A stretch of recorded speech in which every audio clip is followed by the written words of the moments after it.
સ્થાનિકોના જણાવ્યા અનુસાર તળાવમાંથી અસહ્ય દુર્ગંધ ફેલાઈ રહી છે, જેના કારણે આસપાસના રહેણાંક વિસ્તારોમાં નાગરિકોને ભારે હાલાકીનો સામનો કરવો પડી રહ્યો છે. આ દુર્ગંધ અને પ્રદૂષણના કારણે આરોગ્ય સંબંધિત જોખમો ઊભા થવાની પણ ભીતિ વ્યક્ત કરવામાં આવી રહી છે.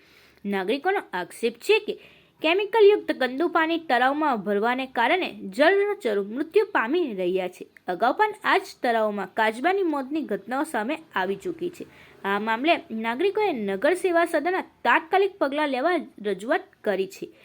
આમ આદમી પાર્ટીના પ્રમુખ પિયુષ પટેલ અને પર્યાવરણ પ્રેમીએ તંત્ર પાસે પાણીના નમૂનાની તાત્કાલિક તપાસ, પ્રદૂષણના સ્ત્રોતોની ઓળખ અને તળાવની સફાઈ માટે કડક પગલાં લેવાની માંગ કરી છે. આ અંગે પાલિકાના મુખ્ય અધિકારી હરીશ અગ્રવાલે જણાવ્યું છે કે અમને તેમની જાણ થઈ છે. હાલમાં મૃત માછલીઓને બહાર કાઢી તેની સફાઈ કરાવીશું. સાથે જ કયા કારણોથી માછલીઓના મોત થયા છે તેની તપાસ કરાવીશું. ભરૂચ નગરપાલિકા વિસ્તારની અંદર આવેલ રતન તળાવ જે વારંવાર ચર્ચાનો વિષય રહેલો છે, ત્યારે આ નગરપાલિકાનું જે વહીવટી તંત્ર છે એ ખાડે ગયેલું સ્પષ્ટપણે દેખાય છે. અગાઉ પણ 1 વર્ષ પહેલા જ્યારે આવી રીતે આ જ રતન તળાવની અંદર જ્યારે માછલા મરી ગયા હતા, કાચબા મરી ગયા હતા, ત્યારે કોઈ નક્કર પગલાં ના ભરાયા. એના કારણે ગઈકાલે પણ કોઈક દવા કાં તો કેમિકલ નાખવાના કારણે અહીંયાથી અસંખ્ય માછલાઓ આજે મરણ પામી ગયેલ છે.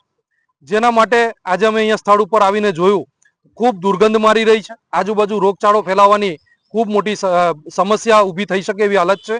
ત્યારે અમે આશા રાખીએ છીએ કે આ જે કોઈ પણ આવું કૃત્ય જેને પણ કર્યું છે, આ અસંખ્ય જે માછલા મર્યા છે એના જે ગુનેગાર છે એ લોકોની ઉપર કાયદાકીય પગલાં ભરવામાં આવે. અહીંયા સીસીટીવી ફૂટેજ પણ છે, એની અંદર ચેક કરી અને કાયદાકીય પગલાં આની અંદર યોગ્ય પગલાં ભરાય એવી વિનંતી અમે કરીએ છીએ. નગરપાલિકા સીઓને ફોન કર્યો છે, એમની ટીમ અહીંયા પહોંચે છે. જલ્દીથી જલ્દી આ જે કંઈ પણ મરણ ગયેલ માછલા છે અહીંયાથી કાઢી લેવામાં આવે અને આજુબાજુમાં જે ફેલાતો રોગચાળો છે અટકાવવામાં આવે એવી વિનંતી છે. અસ્તુ ભારત માતા કી જય. જય. મારું નામ શ્રદ્ધા છે. મેં આમ પાર્ટીમાં જોઈન થઈ છું. આજે ગયા વર્ષે બી આવી રીતના મત્સ્ય મૃત્યુ પામી હતી.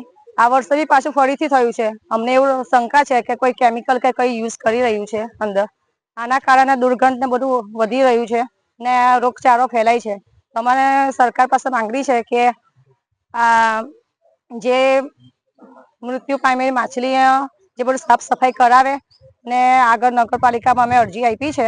અમને આવે છે એમની ટીમ, એ અમને આવીને બધું સાફ સફાઈ કરાવે છે.